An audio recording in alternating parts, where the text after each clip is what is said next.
al doctor Mariano Troiano de la Universidad de Cuyo, bueno, investigador del CONICET, por lo que se dijo hace unos minutos.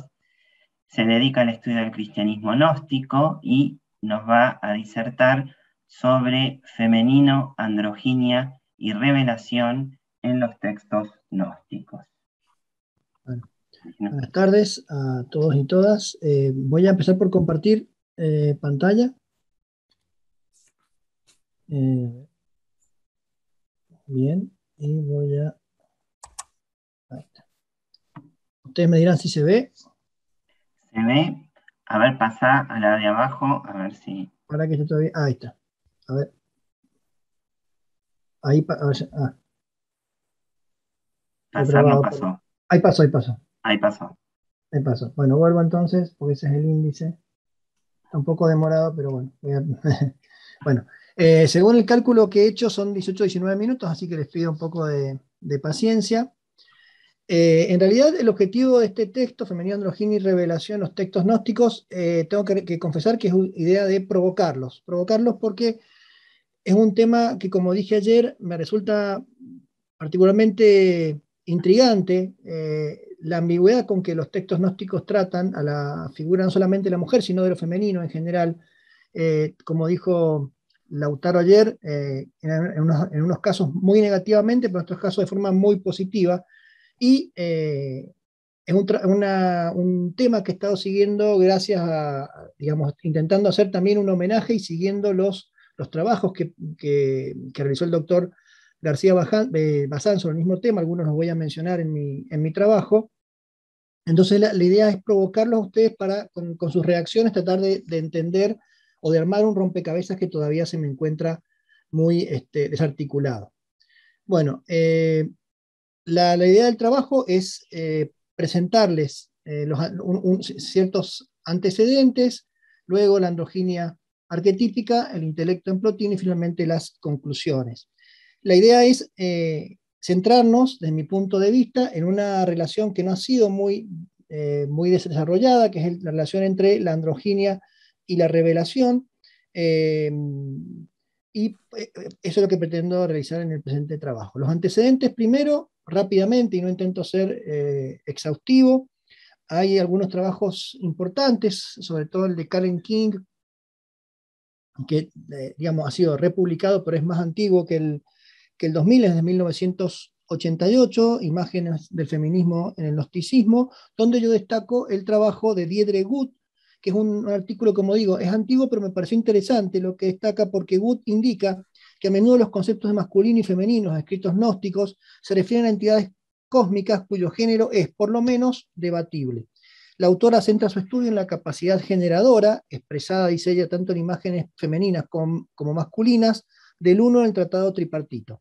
Advierte, en primer lugar, la preferencia del copto, al igual que el latín, al igual que el inglés, al igual que el español, por el uso del género masculino, y dice ella que esto puede conspirar contra la búsqueda contra lo que buscaba transmitir el original griego que posee, como sabemos, el neutro. En segundo lugar, a esto debe sumársele las decisiones de traducción tomadas por los editores, dice la autora Good, que implican una segunda interpretación. Es decir, el género gramatical de los sustantivos y pronombres usados en los textos gnósticos y repetidos por las traducciones literales no está necesariamente conectado con ninguna identificación de roles socioculturales construidos y asignados por los textos a las entidades cosmológicas. De nuestra parte, incluso creemos que el uso que hacen los autores gnósticos de estos sustantivos y pronombres intenta superar estos roles asignados. En el mismo libro tenemos el trabajo de Williams, que a través de un pequeño párrafo, que no lo voy a leer en su totalidad, pero ustedes pueden ver, él establece ciertas respuestas que cuestionan la posibilidad de ver imágenes de género en los textos gnósticos.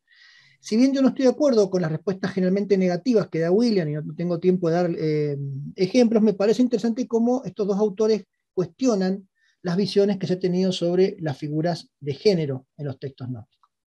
Luego tenemos, sin embargo, perdón, las implicancias de Bengades, las afirmaciones de Wood y Williams no logran impactar en los investigadores. A pesar de estas advertencias, la mayoría de los estudios realizados, incluidos el que hice yo mismo en el 2017, tras una lectura literal de los textos, no dudan en afirmar la condición masculina del padre o primer principio. Y si bien reconocen la condición andrógina expuesta por los mismos textos en referencia a la expresión inicial del uno, expresión entre comillas, expresión, manifestación, es decir, su pensamiento, Barbeló, rápidamente explican que se trata de la faceta femenina del uno que permite la manifestación del hijo. En el caso de Scopelo, por ejemplo, ella reconoce este aspecto, digamos, el aspecto andrógino de Barbeló, pero rápidamente, digamos, lo identifica. Dice que se relacionan con lo masculino, con lo femenino, pero dice que generalmente se identifica con lo femenino, y no explica por qué es necesaria la condición de androginia de Barbeló como complementaria de su feminidad, o sea, por qué se relaciona con lo masculino con lo femenino. Sustentada en el texto que analiza ella, que es el libro de los secretos de Juan, el apócrifo de Juan, en su condición de elemento femenino del padre, o sea, madre, indispensable para la generación del hijo.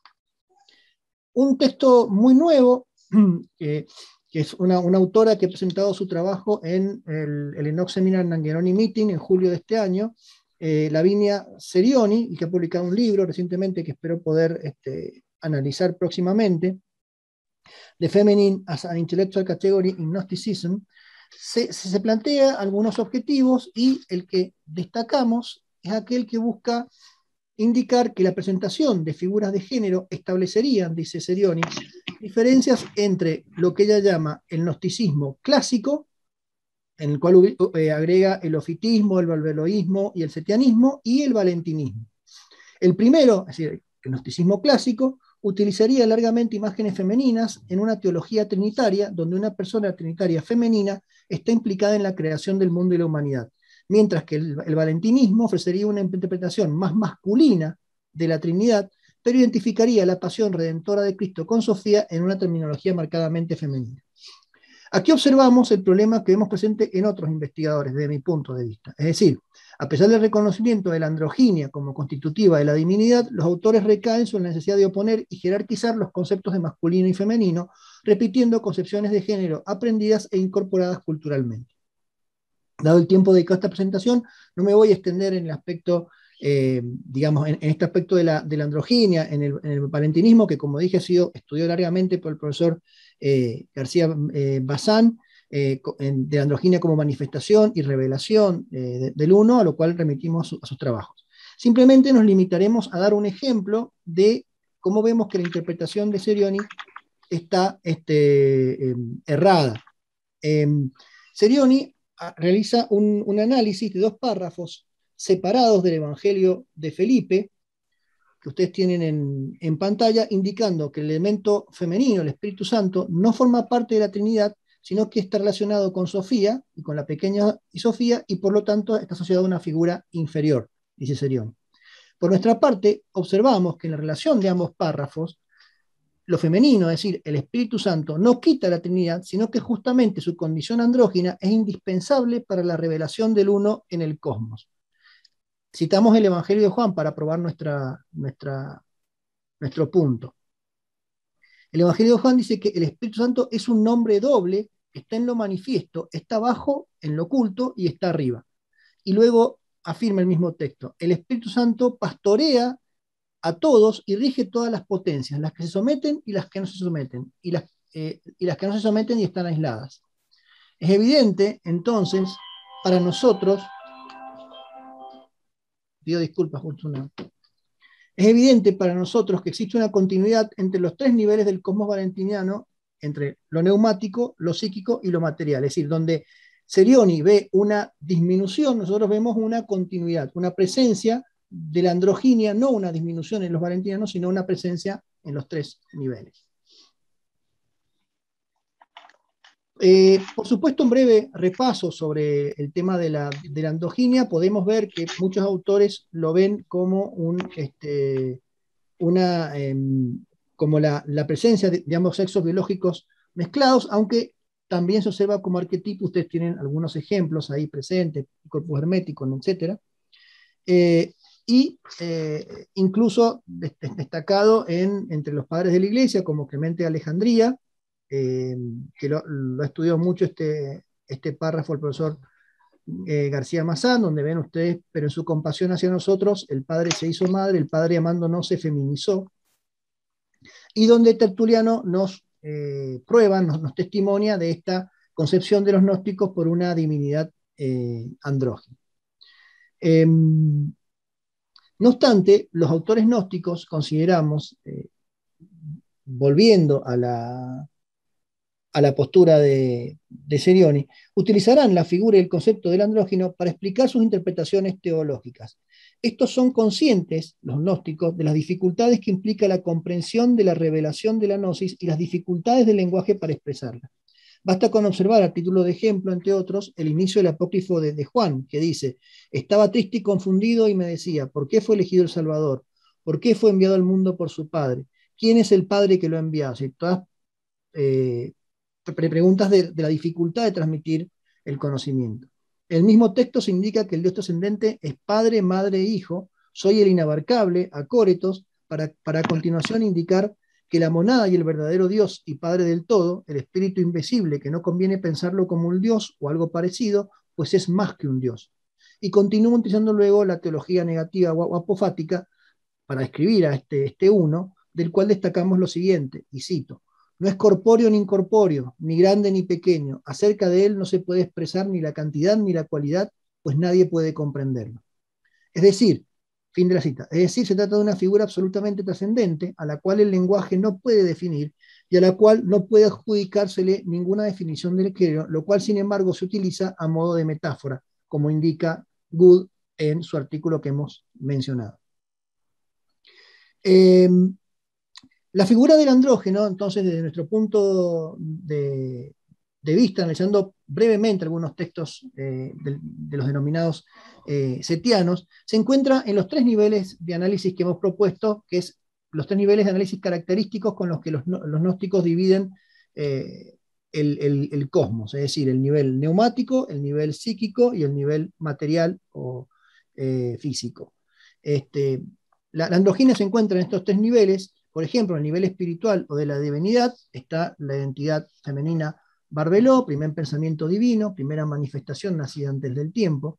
Se trata de la inteligencia del uno, que se manifiesta para revelarse. Es el conocimiento dando conocimiento, dice el apócrifo de Juan. Pues, y cito el texto también, no podemos conocer a aquel que es inconmensurable, solo puede hacerlo aquel que ha vivido en él, el Padre, él es quien nos lo ha explicado. Así, la pronoia del todo, imagen, eikon del espíritu invisible, virginal y perfecto, ella es la potencia y la gloria, Barbeló, gloria perfecta de los eones, gloria de la revelación. En Pejune, Hegol. Es considerada, Barbeló es considerada en los textos como el hombre primordial andrógeno, según nos dice el mismo texto del el apócrifo de Juan.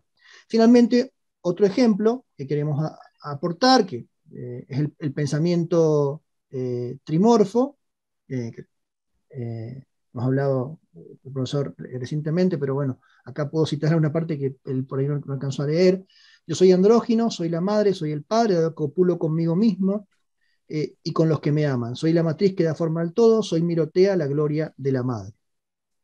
Finalmente, sobre el origen del mundo, se nos indica que los arcontes hacen al hombre terrestre de acuerdo a un cuerpo, y cito, a un cuerpo que se les presenta, y cito, hagamos un hombre a partir del suelo, un pk, según la imagen de nuestro cuerpo. El cuerpo de los arcontes es un cuerpo andrógino. Sin embargo, unas líneas después se dice que estos han sido precedidos en la elaboración de este hombre por la sabiduría, quien ha creado al instructor, en Reftamo, un hombre andrógino a partir del agua y no de la tierra como era creado el hombre arcóntico. Dice el texto: se manifestó el hombre andrógino, Sofía configuró la gota en primer lugar como un cuerpo de mujer, nació un hombre andrógino al que los griegos llaman hermafrodita, y a su madre los hebreos la llaman Eva de Zoe. Esto es la instructora de la vida. Después las potestades la llamaron bestia, de modo que pudiera engañar las criaturas de ellos. La interpretación de la bestia es el instructor, puesto que resultó ser más inteligente que todos ellos. Destacamos en este pasaje del origen del mundo dos puntos. Por un lado, la identificación inicial del instructor con Eva, que más adelante el texto hace explícita, y voy a citar: Eva es la primera mujer, engendró sin el concurso de su cónyuge, sola, siendo su propia comadrona. Por eso se dice que dijo: yo soy la parte de mi madre, soy la madre, yo soy la esposa, yo soy la virgen, yo soy la que está encinta, yo soy la comadrona, yo soy la que imparte consuelo por los dolores del embarazo, mi esposo es quien me engendró y yo soy su madre, él es mi padre, mi señor, él es mi potencia. Y otra cuestión que destacamos de este párrafo es cierta identificación inicial de la androginia con la serpiente, que es llamada bestia en la Septante. El papel de la bestia instructora se indica algunas páginas más adelante, en el mismo texto, El origen del mundo, durante el relato del paraíso. En el mismo, los arcontes prohíben a Adán y Eva siquiera tocar el árbol del conocimiento, que es en realidad Eva, vida, la instructora transformada en árbol. Sin embargo, la bestia, Terión, no sé si lo comenté antes, es Terión el término que usan en el texto, más inteligente que todos ellos, se acerca a Eva y la insta a comer del fruto, diciendo: no temáis, no moriréis en una muerte. Él sabe que si coméis del árbol, vuestro intelecto se despertará y seréis como dioses al conocer la diferencia entre los hombres malos y los hombres buenos. Luego de hacerlo, es decir, de comer, Adán y Eva, brilló en ellos la luz del conocimiento. Al despertar se vieron que estaban desnudos de conocimiento, se amaron el uno al otro. Cuando los arcontes saben de la transgresión, obligan a Eva a confesar, quien dice: el instructor me incitó y comí. El poder del conocimiento dado a Adán es tal que le permite nombrar, según el texto, a todas las criaturas creadas por los arcontes para probar el universo, lo cual provoca el temor de estos, ya que la pareja ahora conoce la diferencia entre la luz y la oscuridad y los expulsan del paraíso. Para nuestro entender, entonces, queremos dejar en claro que la androginia es una capacidad de los instructores que se encuentra en los tres niveles, rápidamente lo hemos visto, en los tres niveles de, digamos, tanto en Barbeló como en Eva, digamos, la sabiduría que desciende, como en la bestia, la serpiente. Sin embargo, digamos, se encuentra en todos los niveles, pues es la forma en que el uno se revela y por lo tanto es la marca de los instructores. Para comprender mejor esta relación entre androginia y revelación, pensamos que es necesario analizar la figura del intelecto en Plotino, que si bien Plotino no utiliza imágenes de género, nos parece interesante analizar la figura del intelecto. En el Tratado 10, el filósofo explica el lazo estrecho que une las tres hipóstasis: uno, bien, intelecto, alma, a la vez que confirma que el intelecto es el verbo, logos, y el acto del uno, que debe mirar hacia el uno para devenir intelecto. Esta unión es evidente en el párrafo donde Plotino describe las tres etapas de generación del intelecto. En el Tratado 11 afirma: se desborda y esta sobreabundancia del uno produce algo diferente de él. Lo engendrado se torna hacia él y es fecundado, volviendo la mirada hacia él, deviene intelecto. Es entonces la sobreabundancia del uno la que da luz al intelecto, perdón, me pasé, y luego, volviéndose a mirarlo, es llenado por el poder creador del uno, volviéndose así ser. En el párrafo del Tratado 10, Plotino muestra cómo lo múltiple viene a la existencia después de la división emprendida por el intelecto para alcanzar las posibilidades manifestadas por el poder creativo del uno. Entonces, el intelecto se divide para aprender todas las múltiples posibilidades existentes en el poder generador del uno, y la síntesis por la cual cada parte ha tomado cada una de las cosas que vendrán del uno, le permite a la vez dar cuenta exacta de la unidad múltiple del uno y dar nacimiento al ser. Es decir, observa la totalidad, la multiplicidad, la incorpora y le da nacimiento, le da existencia. Así, el intelecto es la primera y necesaria alteridad del uno, cuyas implicaciones pitagóricas también ha estudiado el profesor García Bazán en 2005 y 2013, tal como lo indica la Eneada de 6-7 en el Tratado 38.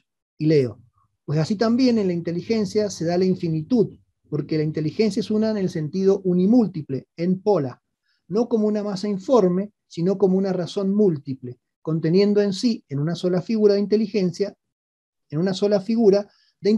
cual es, en una circunscripción, nuevas circunscripciones internas, nuevas configuraciones internas, facultades, ideas, una serie de partes divididas, no en línea recta, sino siempre hacia adentro. Y como indica más adelante este proceso, el mismo tratado, este proceso es indispensable para la revelación del uno bien, dice el capítulo 16, que ustedes tienen a continuación. He transcrito todo porque me parece muy interesante este texto, pero para no demorarnos, yo les pido simplemente que fijen esto en lo que he marcado. Y el acto seguido se hizo todas las cosas y tuvo conocimiento de esto al tener conciencia de sí misma. Es decir, el intelecto recién deviene intelecto cuando tiene conciencia de sí mismo, pero al devenir intelecto permite que sea vista la esencia, digamos, la naturaleza del bien, y dice el mismo texto, comenzó a ver. Esta idea de la manifestación, visión, revelación, es lo que me parece interesante. Incluso Plotino indica un proceso de revelación que puede compararse con la participación de la androginia en cada uno de los niveles expresados en los textos gnósticos. Ustedes tienen este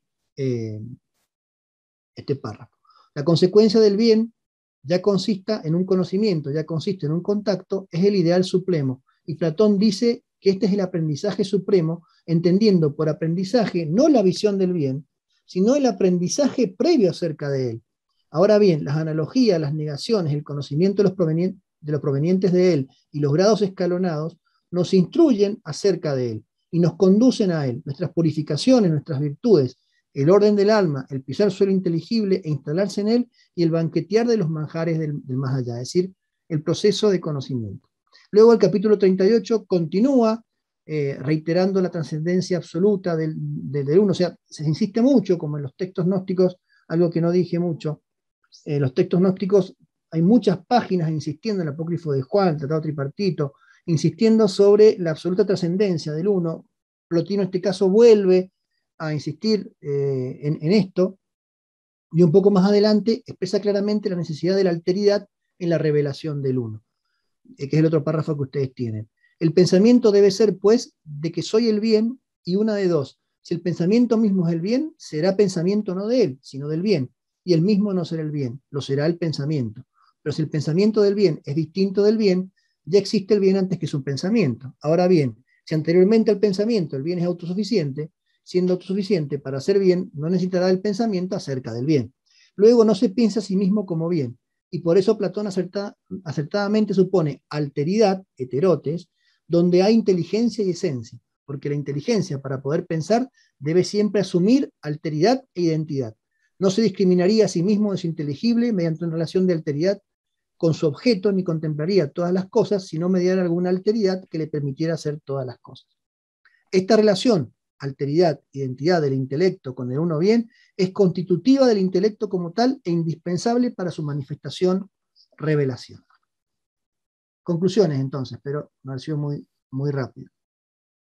El primer pensamiento andrógeno setiano, al igual que el intelecto plotiniano, es la alteridad, la multiplicidad indispensable para la manifestación, revelación del uno bien padre.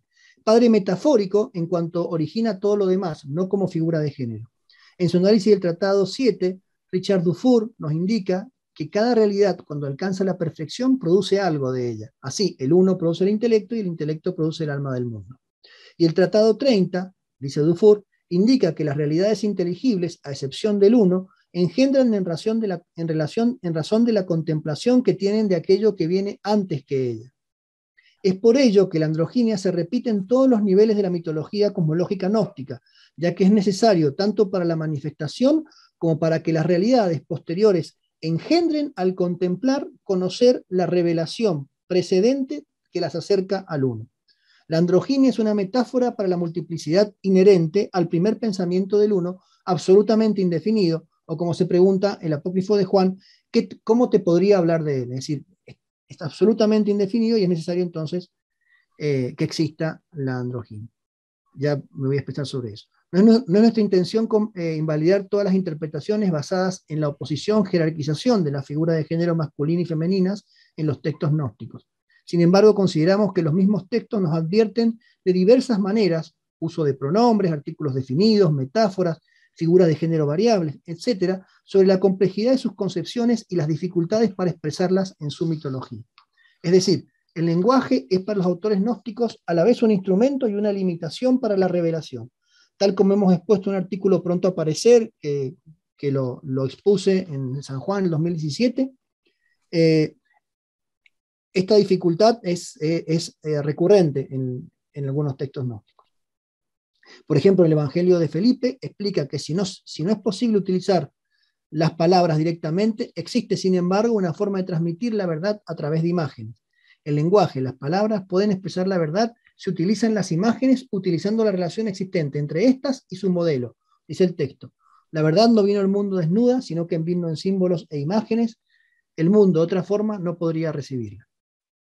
Y este medio es válido, fin de la cita, y este medio es válido para expresar la verdad que encierra la filosofía de los nombres, ya que las palabras, bien que imperfectas, pueden guardar y transmitir la verdad. No se trata de dos lenguajes distintos, sino de otro y el mismo. Cito el texto de nuevo. Es con estos nombres que los nombramos. Sin embargo, hay también otros nombres que son superiores a todo nombre pronunciado. Muchas gracias por su atención. Bueno, gracias, Mariano.